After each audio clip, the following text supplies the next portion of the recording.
ওম নমো ভগবতে বাসুদেবায়। ওম নমো ভগবতে বাসুদেবায়। ওম নমো ভগবতে বাসুদেবায়। জয় গুরু, জয় গুরু, জয় গুরু। নমস্কার। আজ আমরা শ্রীমদ্ ভগবদ গীতার দ্বিতীয় অধ্যায়ের দ্বিতীয় শ্লোকের আরো দুটি শব্দার্থ জানার চেষ্টা করব। পূর্ব অধ্যায়ে আমরা কসমল কি জেনেছি। এই কসমল হলো মায়ামুগ্ধ মনের বিকার ভাব। আজকের আমরা জানব যে এই কসমল কেন অনার্য সেবিত। আর্য, যিনি মনকে সূক্ষ্ম অবলম্বী করে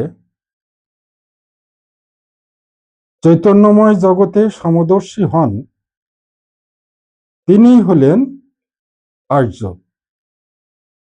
আর যিনি জড় জগতের জড়ত্বের মেশামেশিতে গিয়ে সমতা হারান, তিনি হলেন অনার্য। মায়ার কুহাকে পড়লেই বিষমতার আবির্ভাব হয়। তখন আমাদের চিদাকাশ বা অন্তরাকাশ বা কুটস্থ কসমলে ঢেকে যায়। শুধুই কসমলের দর্শন হতে থাকে। তাই বলা হচ্ছে কসমল অনার্য সেবিত। দ্বিতীয় শব্দটি হল অসর্গম। স্বর্গ, স্বর্গ কথার অর্থ আমরা জানবার চেষ্টা করব। স, ব, র এবং গ, এই হলো স্বর্গ। স, স অর্থে শুষ্ক সূক্ষ্ম শ্বাস। ব, ব অর্থে শূন্য। র, র হলো তেজ।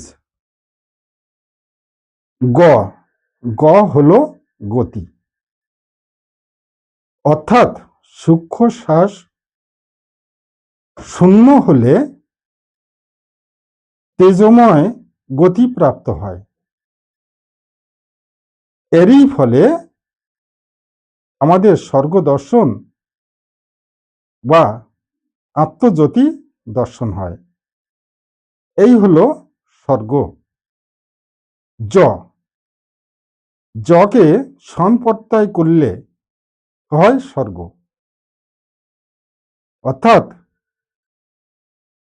স্বর্গ এবং আত্মজ্যোতি প্রাপক অবস্থা। মায়ার টানে পড়লে আমাদের চিদাকাশ কসমলে ঢেকে যাওয়ায়